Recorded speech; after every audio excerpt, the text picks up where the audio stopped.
अस्सलाम वालेकुम रहमतुल्लाहि व बरकातुहू। जनाब भाई दो बकरियां दी माशाल्लाह लाट लेंदे ते वीडियो ना रहा बिरा वीडियो स्किप ना करे कि इंशाल्लाह तुहानू अच्छी तरह इन्फॉर्मेशन दिसे ते लो बिरा पहले नंबर ते माशाल्लाह गया ब्लैक बीतल अमृतसरी माशाल्लाह पठोरा ही ने बिल्कुल वाइट आँख दे विच कन्ना दे लापर भी चेक कर सकदे ने चंगे लंबे कन और खूबसूरत माशाल्लाह चीज़ है पई और बिल्कुल वाइट आँख दे विच और माशाल्लाह झालर भी चेक कर सकदे ने जिवें माशाल्लाह बच्चों की झालर होंदी है बिरा इस तरह माशाल्लाह झालर है बिल्कुल तोता फेस और कन्ना की चौड़ाई भी चेक कर सकते हैं और लंबाई भी तो बिल्कुल ढिली चमड़ी के ढिली चमड़ी का बिरा यह फायदा होता है कि बनने वाले बकरे की निशानी होती है और चंगे हाइट कद करसी और डब्बल हड्डी के गोश्त का बरा है माशाल्लाह पटोरा ही ने उम्र सिर्फ 9 to 10 महीने माशाल्लाह की उम्र है पई और जनाब आंडी पठोरा ने ब्रीडिंग वास्ते भी नंबर 1 और 2023 की कुर्बानी वास्ते जबरदस्त है। लो बिरा माशाल्लाह चीज़ चेक कर सकते हैं पैर बनने क्योंकि तुहानू वीडियो बना के चेक करवाने हैं। कन्ना दे लापर चेक कर लो चंगे लंबे कान बिल्कुल चिपटे सिंगां दे विच वाइट आँख दे विच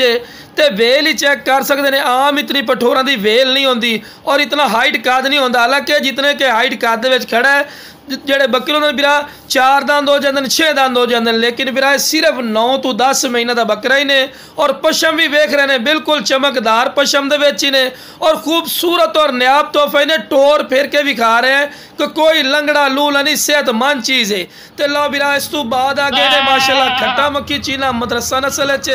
उम्र सिर्फ 8 to 9 महीने और बिल्कुल बरीक पशम दे विच झालर भी चेक कर सकते हैं चंगी झालर और डबल हड्डी दे विच गोश्त दे बड़े पठोरे ने ते आंडी पठोरा है फोटवे नलों दे विच ब्रीडिंग वास्ते नंबर 1 क्योंकि जिहड़ी बकरी नूं क्रॉस करसी चंगे हवाना चड्डा बनी सी ते लो बिरा तोता फेस विच ने और यह माशाल्लाह नस्ल जिहड़े नूं पाल सो कम अज़ कम 150 kg 200 kg वजन कर जाते हैं अगर अच्छी खुराक होवे। हुण वेल वेखो चंगी लंबी वेल लंबी गर्दन दे विच चिपटे सिंगां दे विच बिल्कुल तोता फेस कन्ना दे लापर वगैरह चेक करो चंगे लंबे कन और बिल्कुल बराबर दा थल्ला ते अगर इहदे नाल दा पठोरा तुसीं मंडी चले जाओ पिरा या किसी हयालिया कोल पुछो तो असन जी 70,000 रुपए का जी 80,000 रुपए का जी